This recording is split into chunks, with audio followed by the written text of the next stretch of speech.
BSP Jadcherla నియోజకవర్గం MLA candidate ప్రస్తుతం శివకుమార్ మనతో ఉన్నారు. మరి వారు కారును దాటాలంటే ఏనుగు చాలా పరిగెత్తాలి, చెయ్యి ఆల్రెడీ పాతుకుపోయిందని వాళ్ళు చెప్తారు, పువ్వు వికసిస్తుందని వాళ్ళు అంటారు. ఏనుగు మరి ఏ రేంజ్లో పరిగెడుతుందో, ప్రజల మధ్యలోకి ఎలా వెళ్తుందో, ప్రజలు భయపడతారా, ప్రజలు ఇష్టపడతారా, వారి మాటతో తెలుసుకుందాం. చెప్పండి సార్, ఎలా ఉన్నారు? బాగున్నా సార్. ప్రచారం చేసి బాగా అలసిపోయినట్టుంది. మా ప్రజలను కలుసుకుంటాం సార్. ఇంకా ఉత్సాహం ఉంది, మనసు చాలా ఊవిలూరుతుంది. ఇంకా ఎంతమందిని కలుసుకోవాలి రోజు అంటని చెప్పి, ఎప్పుడెప్పుడు కలుసుకుందామంటని చెప్పి ఊవిలూరుతుంది. తప్పకుండా మా ప్రజల్ని కలుస్తుంటే మాకు తెలియని ఉత్సాహం, తెలియని ఆనందం, మనశ్శాంతి అన్నీ కూడా ఉన్నాయి. కాబట్టి మా ప్రజలను కలుసుకోవడం మాకు ఎట్లాంటి ఇబ్బంది లేదు. సో ఏ సభలు పెట్టినా ఎక్కువ యువతే వస్తారు. మరి ఓన్లీ యువతతో సాధ్యమవుతుందంటారా? దేశ భవిష్యత్తే యువత చేతిలో ఉంది. 100% యువతతోనే సాధ్యమవుతుంది. పవన్ కళ్యాణ్ కూడా అలాగనే చెప్పుకొని మోసపోయారని కొంతమంది కామెంట్లు చేస్తారు. మరి దీని ఎలా చూడాలి? మా ఆర్ఎస్ ప్రవీణ్ సార్ పవన్ కళ్యాణ్ కాదు, సినిమా యాక్టర్ కాదు, రియల్ హీరో. కూడా ఒక రాజకీయ నాయకుడు కాబోతుంది కదా. మా RS Praveen sir real hero, cinema hero కాదు. పబ్లిక్లో ఉండి 18 లక్షల మందిని చదివించి, విదేశ విద్యను అందించి, వాళ్ళని ప్రయోజకులను చేసి, ఎవరెస్ట్ శిఖరం ఎక్కించి, ఆకాశమే హద్దుగా ఒక స్వేరో నెట్వర్క్ నిర్మించి, స్వేరో నెట్వర్క్ ద్వారా పేద ప్రజలలో మనసును సంపాదించుకొని, ఇవాళ ప్రజల కోసం, పేద ప్రజల కోసము ఆయన ఐపీఎస్ ఉద్యోగాన్ని సైతం త్యాగం చేసి, తృణప్రాయంగా త్యాగం చేసి, ప్రజల మధ్యలోకి వచ్చి ప్రజల కోసం పోరాడుతున్నటువంటి ఏకైక ఓట్లు లేకపోయినా, సీట్లు లేకపోయినా ప్రతిపక్షంగా ఉర్లాడుతున్నటువంటి వ్యక్తి ఎవరైనా ఉన్నారంటే అది కేవలం ఆర్ఎస్ ప్రవీణ్ సారే. 3 నెలలు మాత్రమే ఉంది డ్యూటీ అని వాళ్ళు కూడా చాలామంది ఉన్నారు కదా. అది తెలివి తక్కువైనటువంటి వాదన, తెలివిమంతుల వాదన కాదు. 6.5 సంవత్సరాల ఉద్యోగాన్ని త్యాగం చేసిండు. ఒక ఐపీఎస్ ఉద్యోగి 26 సంవత్సరాలు దేశానికి సేవ చేసి, 6.5 సంవత్సరాల ఉద్యోగాన్ని త్యాగం చేసి వచ్చినటువంటి మహానుభావుడు, త్యాగాలకు నిలబెడుతూ రూపం ఆర్ఎస్ ప్రవీణ్ సార్. అంతకుముందుకు టీఆర్ఎస్ ప్రభుత్వం గురుకులాలు బాగానే నిర్మించిందని చెప్పిన వ్యక్తి టీఆర్ఎస్ పైన మరి ఇప్పుడు విరుచుకుపడితే ప్రజలు ఎలా నమ్మాలి? గురుకులాలకు బ్రాండ్ అంబాసిడరే ఆర్ఎస్ ప్రవీణ్ సార్. ప్రభుత్వం నిధులు ఇవ్వకముందుకి చేయలేదు కదా అవి. ప్రభుత్వం నిధులు ఇవ్వడం అనేది ప్రభుత్వము కేసీఆర్ జేబులకేం చేయలే, కేటీఆర్ జేబులకేం చేయలే, లేకపోతే కవితమ్మ లిక్కర్ మాఫియాలకేం తీసి వాటా ఇవ్వలే. ప్రభుత్వంకి ప్రజలు చెల్లించినటువంటి పన్నుల నుంచే ప్రభుత్వాలు అభివృద్ధి చేసుకోవడానికి ప్రత్యేకమైనటువంటి విద్యా సంస్థలు గురుకులాలు. ఆ గురుకులాల్లో అభివృద్ధి చేసింది, దాని బడ్జెట్ తీసుకుంది. ఇన్ని సంవత్సరాల్లో 75 సంవత్సరాల స్వతంత్ర రాష్ట్రంలో ఇన్ని సంవత్సరాల రాష్ట్రంలో కూడా ఎక్కడ కూడా గురుకులాలు ఇంత నాణ్యతమైనటువంటి విద్య, నాణ్యతమైనటువంటి ఆహారము, వాళ్ళకి అన్ని యాక్టివిటీస్ అన్నీ కూడా ఇచ్చినటువంటి దాఖలాలు ఏ చైర్మన్ చేయలేదు. చేసినటువంటి ఏకైక డైరెక్టర్ చైర్మన్ గారు డాక్టర్ ఆర్ఎస్ ప్రవీణ్ గారు. కాబట్టి కేసీఆర్ గారితోన విడిపోయిందంతా కూడా కేవలం గురుకులాలకు ఖాళీ 1000 కోట్ల వల్లనే ఇంత అభివృద్ధి చెందితే ఇంకా ఇంత బడ్జెట్ కేటాయిస్తే బాగుంటుంది అంటని చెప్పి వాదనలోనే వాళ్ళిద్దరి మధ్యలో జరిగినటువంటి సంభాషణ వాదనలోనే ఇద్దరికి ఇబ్బంది అయ్యి రావడం జరిగింది. కాబట్టి వీళ్ళు ఇస్తే మేము అభివృద్ధి చేసుకోవడం ఏంది, మా ప్రభుత్వాన్ని మేము నిర్మించుకుంటాం, మా వాటా మేము చేసుకుంటాం, మా పిల్లల భవిష్యత్తుని మేమే బాగుపరుచుకుంటాం, మా దేశ రాష్ట్ర భవిష్యత్తుని మేమే నిర్ణయిస్తామని ఒక దృఢ సంకల్పంతో కంకణబద్ధుడై వచ్చినటువంటి వ్యక్తి, దమ్మున్న వ్యక్తి, ధైర్యం ఉన్న వ్యక్తి, మాట తప్పని మనమతిప్పని వ్యక్తి డాక్టర్ ఆర్ఎస్ ప్రవీణ్ సార్. కాబట్టి రాబోయే రోజులలో సీఎం అవడం ఖాయం. మా ప్రజల్ని, మా యువతని, మా బడుగు బలహీన వర్గాలందరినీ కూడా ఏకం చేసి మా అభివృద్ధిని మేము చేసుకోవడం ఖాయం. సో జడ్చర్లలో ఎలా ఉంది పరిస్థితి? జడ్చర్ల బ్రహ్మాండంగా ఉంది. మీరు ఇంతకుముందు అన్నట్ల కారు పరిగెత్తుతుంది, పుష్పం వికసిస్తుంది, పుష్పాన్ని నలిపేసేది ఏనుగే, కారును తొక్కేసేది మా ఏనుగే, ఇంకా మిగతా చేతులుండగా నలిపి నుజ్జు చేసేది మా ఏనుగే. తప్పకుండా జడ్చర్ల నియోజకవర్గంలో ఒక నిశ్శబ్ద యుద్ధానికి తెరలేపినాం. నిశ్శబ్ద విప్లవం జరగబోతుంది. 30 తారీఖు నాడు ఆ విప్లవానికి వేదిక కాబోతుంది. తప్పకుండా జడ్చర్ల నియోజకవర్గంలో ఒక్కొక్కరికి వెన్నులో వణుకు పుట్టిస్తున్నటువంటి ఏకైక పార్టీ బహుజన్ సమాజ్ పార్టీ. ఏనుగు గుర్తు మాత్రమే. ఏనుగు ఎట్లయితే ఆకారం భయంకరంగా ఉంటుందో ఆ ఆకారం భయంకరమే. అదేవిధంగా రేపు రాబోయే ఎన్నికల్లో కూడా ఈ యొక్క అధికార పార్టీకి, ప్రతిపక్ష పార్టీకి, డబ్బున్నోళ్ళకి, అగ్రవర్ణాలు ఎవరైతే ఎమ్మెల్యేగా పోటీ చేస్తారో వాళ్ళందరికీ కూడా వాళ్ళందరం భయపెట్టించి మేమందరం కూడా ముందుకు రాబోతున్నాం. మా ప్రజలు మమ్మల్ని గుండెలకు అత్తుకొని ఆశీర్వదించబోతున్నారు. అది 30 తారీఖే. సర్పంచులు లేరు, వార్డు మెంబర్ లేరు, కౌన్సిలర్ లేరు, ఇలాగ డైరెక్ట్గా ఓటర్లు నాయకులకు ఓట్లు వేసే పరిస్థితి ఉందంటారా? సర్పంచులు, కౌన్సిలర్లు, వార్డు మెంబర్లు అందరినీ కూడా వాళ్ళు కొన్నోళ్ళు, వాళ్ళంతా మా వాళ్ళు. కాబట్టి వాళ్ళు మనుషులు మాత్రమే మీరు కొన్నారు, వాళ్ళ మనుషులు మా దగ్గర ఉన్నాయి. తప్పకుండా మా మనుషులు వాళ్ళ శరీరాలు అక్కడ ఉన్నాయి, కానీ మనుషులంతా కూడా మా బహుజన్ సమాజ్ పార్టీ తరపున ఉన్నాయి. తప్పకుండా వాళ్ళు మా వైపు పనిచేస్తారు, మాకే ఓటేస్తారు.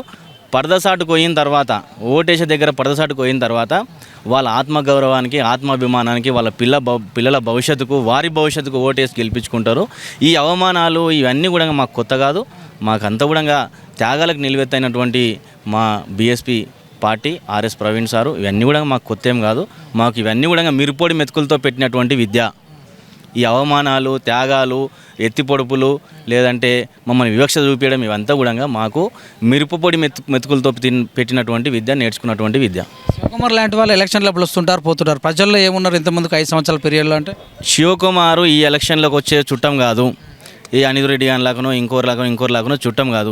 శివకుమార్ 20 సంవత్సరాల నుంచి రాజకీయాల్లో పేద ప్రజల కోసం కొట్లాడుతున్నటువంటి వాడు. ఎన్నో నిర్బంధాలకు, ఎన్నో కేసులకు ఎదురొడ్డి ఇదే కేటీఆర్ కేసీఆర్ బిడ్డ గుర్తుపెట్టుకో, రేపు రాబోయే అసెంబ్లీలో మీ పుంగిలు వగడం ఖాయం. తప్పకుండా మిమ్మల్ని బట్టలు ఉడదీసి నడి రోడ్లో ఉరికిచ్చేది ఖాయం. ఎన్ని కేసులు అయితే పెట్టిరో, అక్రమ కేసులు ఎంతైతే ఇబ్బందులు పెట్టిరో, ఎంత నిర్బంధాలకు గురి చేసిరో అవన్నీ తిరిగి చెల్లించే రోజులు దగ్గరనే ఉన్నాయి. గుర్తుపెట్టుకో. తప్పకుండా దానికి బీఆర్ఎస్ పార్టీలో ఉన్నటువంటి అందరినీ కూడా దత్తత తీసుకుంటుంది బీఎస్పీ పార్టీ. మీ అందరికి కూడా పాయింట్లు తడుపుతా అనే విషయం కూడా చాలా స్పష్టంగా చెప్తాను. దౌర్జన్యంగా ఒక న్యూస్ ముందర మీరు బట్టలు ఇప్పి కొడతా అని అంటున్నారు కదా, సో ఇది ప్రజాస్వామ్యానికి మరి ఎట్లా పరిస్థితి? వాళ్ళ ప్రభుత్వం వచ్చిందనుకో మీ పరిస్థితి ఏంది? మళ్ళీ తట్టుకొని నిలబడతామండి. ఇంతకుముందు నిలబడలేదా?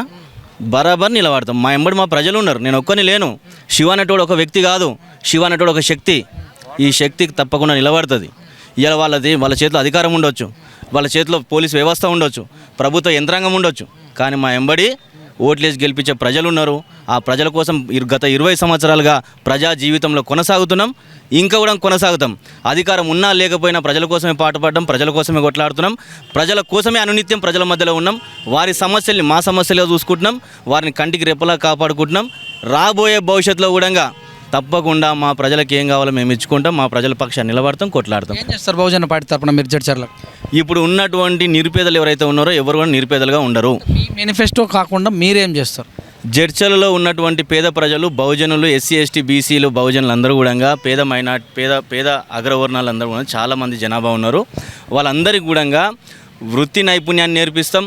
ఎవరైతే యువత చదువుకొని ఇలా నిరుద్యోగులుగా ఉన్నారో వాళ్ళందరికీ కూడా చదువుకు తగ్గ ఉద్యోగాన్ని తప్పకుండా కల్పిస్తాం.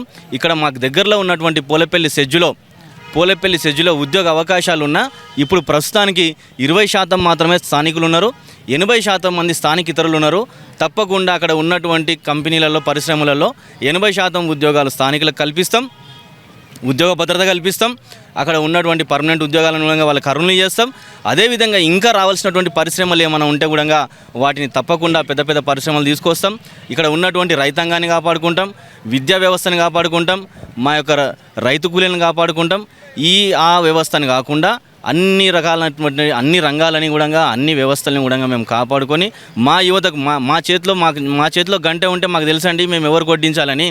రేపు రాబోయే రోజులలో ఇలా రోడ్డు పక్కన ఉండి వ్యాపారం చేసుకున్నటువంటి 4 పైల బండ్ల మీద, తోపుడు బండ్ల మీద వ్యాపారం చేసుకున్నటువంటి వ్యాపారస్తులకు కూడా పక్కా వ్యాపార కేంద్రాలు నిర్మిస్తాం. వాళ్లకు పట్టాతో సహా వ్యాపార కేంద్రాలను వాళ్ళకి అప్పచెప్తాం. వాళ్ళు జీవితాంతం కూడా వెనుదిరిగి చూడకుండా వాళ్ళ కుటుంబాన్ని పోషించుకునే విధంగా వారికి అన్ని విధాలుగా మేము ఆదుకుంటాం. అదేవిధంగా ఇక్కడ ఉన్నటువంటి వైద్యం, విద్య, ఆరోగ్యం అన్నీ కూడా చాలా బ్రహ్మాండంగా మేము మా ప్రజలకు అందే విధంగా చేసుకుంటాం. ప్రతి ఒక్కరికి ఈ దేశంలోనే ఆదర్శవంతమైనటువంటి నియోజకవర్గంగా తీర్చిదిద్దే ప్రయత్నం చేస్తాం. ఆల్రెడీ మీకు ఎక్స్ మినిస్టరే ఉన్నాడు మీ నియోజకవర్గంలో ప్రజెంట్. సో ఎంఐఎంఈలు నిలబడుతుంటే వాళ్ళని తట్టుకునే శక్తి ప్రజల శక్తి అంటారా? మీరేమన్నా ముందుకెళ్ళే అవకాశం ఉంటుంది? ఎక్స్ మినిస్టర్ కానీ ఏమీలకు కానీ చాలా సూటే చెప్తున్నా, మీకు దమ్ముంటే, ధైర్యం ఉంటే, మీరు నిజంగా నీతిగా రాజకీయం చేయదలుచుకుంటే ఒక బహుజన్ సమాజ్ పార్టీ ఏ విధంగా అయితే రాజకీయం చేస్తుందో, బహుజన్ సమాజ్ పార్టీ ఏ విధంగా అయితే ప్రజల్లోకి వెళ్తుందో ఆ విధంగా ఒక్కరోజు రాని మీకు దమ్ముంటే మేము ఒక నోటు వంచం, ఒక మందు సీసా వంచం, ఒక బిర్యానీ పొట్లం వంచం. మేము నీతిగా నిజాయితీగా మా ప్రజల్ని వలుచుకుంటున్నాం. మా ప్రజలు మాకు ఏడుకోయిన బ్రహ్మరథం పడతా ఉన్నారు, కళ్ళకు అతుక్కుంటా ఉన్నారు, గుండెల నుంచి మనసులోంచి వాళ్ళ యొక్క మాటలు చెప్పి మమ్మల్ని బుజ్జగించి మాకు ధైర్యం చెప్పి పంపిస్తూ ఉన్నారు. ఈ యొక్క రాజకీయం మీరు డబ్బులు వంచకుండా, నోట్ల కట్టలు వంచకుండా, బిర్యానీ పొట్లం వంచకుండా రండి. నేను ఒక్క విషయం సూటిగా అడుగుతున్నానండి. ఇవాళ మీరు నిజాయితీగా రాజకీయం చేసేటోళ్ళు అయితే మనిషికి 500 ఇవ్వాల్సిన కర్మేం పట్టింది? మనిషికి బిర్యానీ పొట్లం ఇవ్వాల్సిన కర్మేం పట్టింది? ప్రతి గ్రామంలో చికెన్లతో కింటాల చికెన్ తెచ్చి వండిపెట్టి వాళ్ళని గుంజుకపోయి ఇండ్ల ఇలా సాయంత్రం 7 గంటలకు గ్రామాలలో వెళ్ళండి. జడ్చల గ్రామాలలో ఒక్క గ్రామంలో ఒక మగపురుగు కనిపించదు. వీళ్ళందరినీ కూడా ట్రాక్టర్లు కట్టి తీసుకుపోయి అడవిలలో టెంట్లు వేసి ఆడ ఊసబెట్టి తినిపించి తాగిపించి ఇలా జడ్చర్ల ప్రజలన్నీ కూడా గమనిస్తూ ఉన్నారు.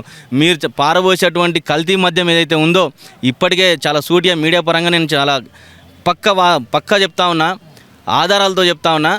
జడ్చర్ల నియోజకవర్గమే కాదు యావత్ మహబూబ్నగర్ జిల్లా కూడా మొత్తం కూడా కల్తీ మద్యంతో నింపిర్రు. ఈ కల్తీ మద్యంతోనే మన బహుజనుల ఆరోగ్యాలతో ఆడుకుంటున్నారు. ఈ యొక్క అగ్రవర్ణాల అధికార దాహంలో మనందరం కూడా బలైపోతున్నాం.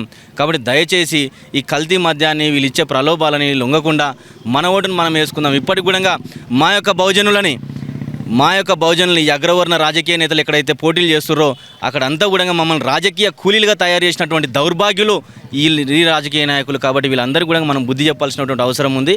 అది 30వ తారీఖు నాడు వేదిక కాబోతుంది.